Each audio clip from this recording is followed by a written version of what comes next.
Hello, fiends, friends, and familiars. This is Matt Orozco from Macabre Daily, and I am so excited because I'm joined once again by another amazing filmmaker, this time Josh Erkman, who is here joining us in support of his new feature film, A Desert, which will be releasing on May 2nd of this year from Yellow Veil Pictures and Dark Sky Films. Joshua, thank you so much for spending some time to chat with me today. Oh, thanks, Matt. Great to meet you. Yeah, same here. And I have so many questions. I'm sure you get that a lot about this film, but I'm gonna start with the ones I have first, which is I feel somewhat comfortable in assuming that there's a Lynchian inspiration for the film here. But I'm also curious what other art forms you used as kind of inspiration pieces to, not just the narrative, but also crafting the visual look here. Yeah, definitely. A big part of the movie is photography. I mean, the protagonist of the film is a photographer, and that's how I started as an artist. I first be got really excited about I got a 35 millimeter camera. And I started taking photographs like in high school and processing those in the dark room. And around that time, I also got turned on to movies, like in a real way. And so it was like I've always, had a camera in my hand and always been fascinated by just photography in general, but as an art form. And so that was a big part of you know, the film was exploring photography. And the character of Alex is a photographer that is like a real world photographer. When you see photographer in a movie, usually they've got like they're super slick, they've got like some crazy loft, they've got like the There's some coolest car. fashionista almost. Yeah, exactly. And it's like I wanted to portray like an artist that was like some of the artists that I know that or like kind of more like middle class working artists. And so that was one of the things that I was thinking about as I started to explore this character and the way I was, I knew I wanted to do a movie about a photographer, but I didn't know what the movie was going to be. So what I had done for a couple of years is I was photographing as if I was that character. And I'd go on these Oh, road trips and I would start, and I basically thought, I'm going to build up his sort of fictional body of work. And along the way, I discovered the movie. wow. That's such an interesting approach because I thought I read somewhere that you had started in photography, but I was trying to find wherever I read it before this interview. And I'm like, I don't want to say something that's, not true, but I'm glad you mentioned that because is it fair to say that, there's a part of Alex or part of you rather in the Alex character alongside other people you've met in your professional career? Yes. As much as I hate to admit it, yes, but there's also like some very literal ones because of like, this is a independent movie as well. So it's like, Alex's bedroom is my bedroom, my house, or Alex's car is my car or was my car, and so there was a lot of, parallels there. And some of the things that happened to him are variations on variations of things that happened to me. So I think, just as anybody that's making anything, you bring your own personal experience to it. And that's, what makes your perspective unique. And, you Yeah. try to, capitalize on that and you have, who you are and you want to share or not share however much of that with the world. So that was definitely, yeah. There's some Alex. There's definitely me and some Alex, yeah. Yeah, I mean, even in the literal or figurative sense, right? I think every filmmaker puts a little bit of themselves into their work. So it's fair to say that, while there are parallels, and I've certainly met some odd people at some very dingy motels in my life, but no one to the extent of the couple you've put in a desert here. And, it's a kind of film that rewards patience, At the same time, I also feel like, for some folks, it might even push the limits of their patience to some extent. And I'm curious about your philosophy in pacing the film that way. Yeah, this is a very deliberate choice. So there's something that the way time operates in the desert, if you're out there for a long time, things seem to go a little slower. And I wanted to capture that in specific segments of the movie. And so that the deliberate pacing of us like kind of living in the environment, because I wanted you to feel like the quiet of the desert, but also the chaos of the desert, because there's like this cacophony of sound. I mean, there's a particular segment where the private investigator character is looking around, right? He's looking for clues. But I wanted it to feel like a little off kilter. It goes on for a little long. And that's all a very conscious choice to try to make you feel that experience of that environment. So I think, Perpetual waiting. yeah, I mean, and that's also like, time in the desert, like I said, is really, it seems like things take forever to happen. I mean, Yeah. just even the landscape, it's, water eroding and it's eons that have shaped that landscape. So I don't want people to be bored, but I wanted to challenge the time and what your experience is with it. Because then when other things happen, I think that the I don't want to say payoff, but the experience then is hopefully amplified from what you've previously seen. And Yeah, I that's mean just that's also a stylistic preference of mine. Some of my favorite movies are where you get to see things happen a little bit slower pace. I don't like a lot of frenetic, editing of things. So it's like, even though our movie has some frenetic editing in certain segments, I really wanted, it's an aesthetic preference. I mean, as you said, it's deliberate, right? So I think it feels like every choice in the film is not so much based off of what's possible. And in the case of indie filmmaking, it often is limited by budget. But in this case, there feels like this was meant to immerse you in that place. And as someone who grew up in Arizona, I very much am aware of spending long times in the desert and how the heat, just the way the day moves, especially in the summer times when it's, pretty much shining, the light's pretty much shining for 18 hours of the day or something like that. Yeah. You feel like you're kind of stuck in, the afternoon forever. Yeah. Yeah. I mean, it's like, yeah, that heat, and then just like the quality of the light as well.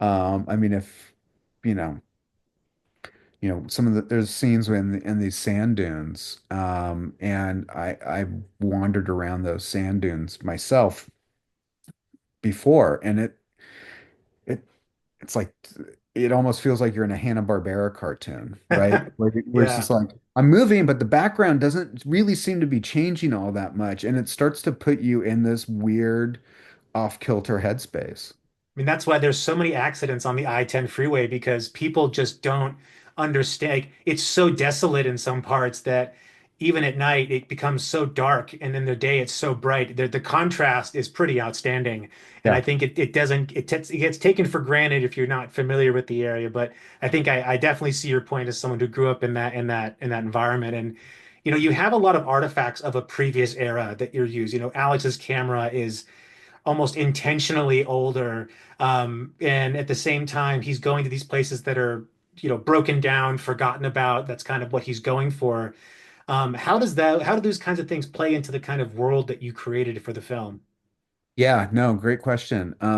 So much of it is also about like sort of the mechanical devices that we use to capture images. I mean, there's like old TVs in it, there's like camcorders in it, there's just like all the sort of just, I don't know. Multimedia tech, like the director scene, at the Yeah, exactly. No, this is all like very deliberate in wanting to put all of these elements of image making and our relationship to those devices, but how images function, right? It's like images can be art, images can be pornography, images can be entertainment, it's just like, and how does that inform, our relationship to the world? Again, big ideas in a genre movie, but it's something that was really at the heart of what I was trying to do with the movie. So Alex's camera in particular is actually a camera that was made in like the mid 80s. huh. It's the same as like what, the Deerdorf is something that like even Ansel Adams used, but like that particular model that Alex uses is from like about the mid 80s. And there's still a segment of fine art photographers that are shooting large format that use that camera. So I like that component of it because there is a real action to it. It's like he's It's carrying like an this. X-ray slide almost. Yeah, he's carrying this. There's a process to it. You have to be very methodical to it. Slows everything down. It's just not bringing your phone up and clicking off a, photo or like taking a DSLR and firing off 100 images like, with one click. That's really, you have to think about it because it's expensive too. Right. It's expensive to process those 8 by 10 negatives. And so I like that the sort of like how methodical you have to be in that craft. But at the same time, visually, it's really interesting as an object. And it also goes back to the past, but then we're in communication with the present on it. And I don't know. There's something there that I liked, and how his experience in photographing those places that he is different than the private investigator's experience of photographing the same places for a different reason, because he's Right. after it for forensic evidence. So that's another way in which photography works. So just having all of these things in this sort of cauldron bubbling around, and I kind of dig. Yeah, I mean, it almost, and you talking about this kind of brings another question, like is there something to be said about the way in which the way photography is done in the modern sense around the use of digital, and how things are over almost um to some extent can be inauthentic because of how we edit them. Is there some commentary embedded within what, the film that's trying to make a point that, hey, we've maybe lost connection to the tools we're using because they've made it so easy to capture something that looks almost perfect. Yeah, I mean, I would almost even say that it was more about like movies, and our relationship with movies, right? Where it's just like, they have this amazing power for our own personal relationship with them. Mm. How has that been devalued over the years, Too and much how, content. and I think it all is part of it, it's just like, as I was going out building up Alex's body of work, I kept coming across like abandoned movie theaters, abandoned drive-ins. And some of my fondest memories, like my one of my earliest memories as a kid is going to the drive-in. And so it's a special place. And even like, in high school, going to the drive-in or stealing the movies at the drive-in because we would be close enough where we could get the radio transmission and we could see like maybe three-quarters of the screen. Like some of those are like really special, they're nostalgic moments for me. So it's just like, for me personally, the movie theater, the drive-in, and and how they're just like, I don't know, like I found a couple of these abandoned movie theaters. And it's like I felt like at times it was like going into a tomb, because it's just like Yeah. a big, concrete, structure, and you just like go in and it's dark and it's like you go down the hall and you're like, oh, I'm in this other antechamber, and that was kind of the what I was trying to capture with Alex is he's kind of like you're not sure where he's at in the beginning of the movie, and then it's like, oh, whoa, he's in the king's tomb, the king's, like Yeah. burial chamber. But it's like Sarcophagus, or no, what is exactly, that? The but crypt, it, right? yeah, but it's theater five in the mega multiplex, I don't know. So I liked what was kind of happening there. Yeah, I mean, it's in what you're talking about. We're obviously avoiding spoilers here, but I think it Yeah. puts a lot of the ending into context, and how this like tool that we see being used the entire film just becomes the something that exists in a place that isn't used in the same purpose anymore. And so I think, this is a kind of film that invites a lot of discussion as to how someone resonates and sees it. And I think people's experience with media and with art particularly informs a lot of that. And speaking on some of your previous work, you've done a lot of work in short films in the past, music videos, all of this leading up to this first feature. What are some of the things that you picked up through those experiences that have helped you get to a place where you felt ready to make a feature? Yeah. Oh man, excellent question. Um, a number of the projects were deliberate experiments to be prepared to do the movie. So when I did a music video where it was all driving in cars, and I had never done anything where we mounted a camera to a car. So I was like, oh, I'm gonna do that. I had this idea for a music video, but what if it was all in a car? Okay, great. It works with the song. And then now I know how to do it, how much time it takes, all of this stuff. I wanted to understand it so I could be comfortable going in to making this movie that I knew was gonna have a lot of driving scenes in it. That was one thing. The biggest thing though was just like getting to work, like a lot of the people that worked on a desert are people that I've collaborated with before on multiple music videos and short films. Everybody from, our editor, Star Rosenkrantz, who I've worked with on like every project. Our production designers I'd worked with on a couple of music videos. The cinematographer, Jake Itel, I'd worked with on a couple of music videos.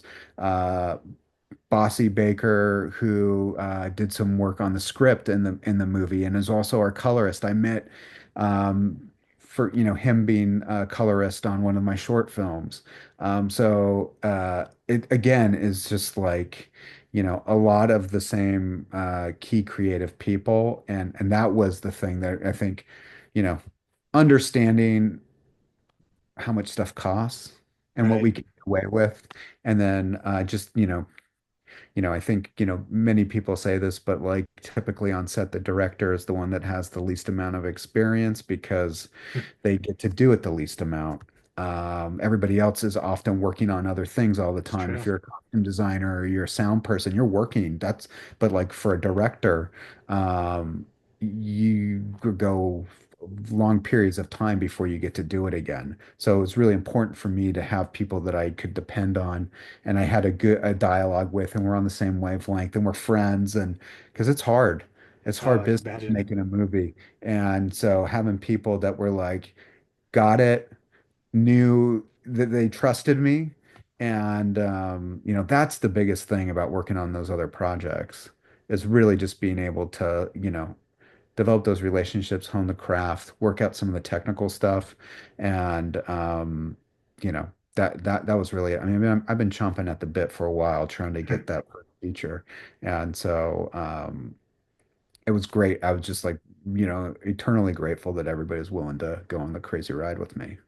Yeah, well, I've heard this before that filmmakers like to work with a lot of the same people because you develop a shorthand that makes the process a little easier. And this last question, I think, is maybe thematically aligned because it's somewhat obtuse because it often makes people think a little bit about it. But if you had to be asked to pair a desert with another film as a double feature, doesn't matter what order they play in, what film do you think would be a perfect companion piece with yours?